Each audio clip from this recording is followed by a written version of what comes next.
कोटवा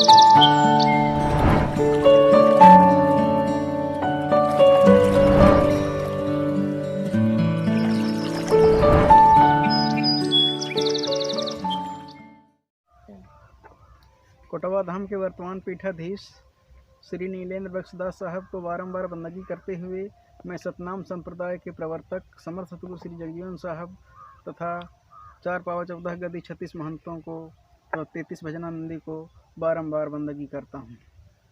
आज मैं आपको इस वीडियो के माध्यम से समर्थ सतगुरु श्री जगजीवन साहब की दिव्य बाल लीलाओं का वर्णन करूँगा, जो पिछले क्रम से चला रहा। बीच में कुछ अवरोध उत्पन्न हो गया था, उसके बाद में मैं आज 7वीं लीला का वर्णन कर रहा हूँ। जब समर्थ सतगुरु श्री जगजीवन साहब छोटे ही अवस्था में थे, यानी अल्पायु में ही थे, तो वे चबूतरे पर बैठकर ध्यान लगाया करते थे। उसी समय की घटना है, वहाँ पर कुछ दही बेचने वाली ग्वालिनियाँ जा रही थी, तो उन्होंने देखा कि एक अल्पायु में बहुत छोटा सा लड़का चबूतरे पर बैठा हुआ ध्यान लगाए बैठा है, ये कौन है?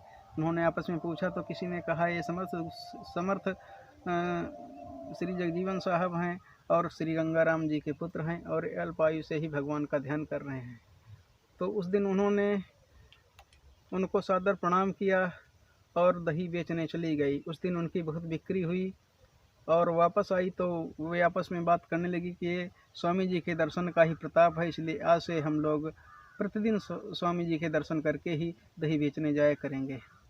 उसी दिन से वे प्रतिदिन स्वामी जी के दर्शन करने लगी और उनकी बिक्री भी हुई। उस दिन से उन्होंने वहाँ पर प्रसाद, फल, मेवा आदि साहब को भेंट स्वरूप दिया। साहब ने कहा इसको अभ्यागत लोग लिया करें और किसी को लेने का अधिकार नहीं है। इस प्रकार इसके बाद 8वीं लीला में समर्थ सतगुरु श्री जगजीवन साहब का जब 7वां वर्ष शुरू हो गया था, यानी 6 वर्ष के पूरे होकर 7वां वर्ष चल रहा था, तो उनके पिताजी ने पंडितों को बुलाकर उनको विद्या अध्ययन करने के लिए प्रेरित किया। जब उनको उपयुक्त मुहूर्त में वेदी पर बैठाया गया और उनको मंत्र देने की सोचने लगे, तभी उन्होंने जो सभी चराचर ब्रह्म रूपी भगवान का जो एकाक्षरी मंत्र है उसका जाप करने लगे और उन्होंने कहा कि इसी में ही सब कुछ निहित है। ब्राह्मणों को यह देखकर बहुत आश्चर्य हुआ और उन्होंने कहा ये तो सब कुछ पहले से जानते हैं, समर्थ हैं, इनको कुछ बताने की ज़रूरत नहीं है। इस प्रकार वे 7वें वर्ष से ही एकाक्षरी मंत्र का जाप करने लगे, जिसको जपने से मनुष्य ब्रह्ममय हो जाता है। तत्पश्चात 9वीं लीला में उनका वर्णन है कि एक बार साहब अपने दरवाजे पर खेल रहे थे और उसी समय आकाश मार्ग से विश्वेश्वरपुरी जी आ रहे थे। समर्थ सतगुरु श्री विश्वेश्वरपुरी जी स्वयं शंकर जी के अवतार हैं, जो समर्थ सतगुरु श्री जगजीवन साहब के गुरु हैं। जैसा कि उन्होंने एक दोहा में कहा है, पुरी विशेषर गुरुसड़ी तह समाधि स्थान मते मंत्र मोहि लागवन दीन मोहि लाग्यो अंतर ध्यान। अर्थात समर्थ सतगुरु श्री जगजीवन साहब के गुरु पुरी विश्वेश्वर जी हैं। जब वे आकाश मार्ग से आए और समर्थ सतगुरु जगजीवन साहब के पिता श्री गंगाराम जी के दरवाजे पर आकर रुक गए और राम साहब ने कहा कि ये तो गुरु महाराज जी आए हुए हैं, उनको आदर सत्कार किया, आदर से बैठाया।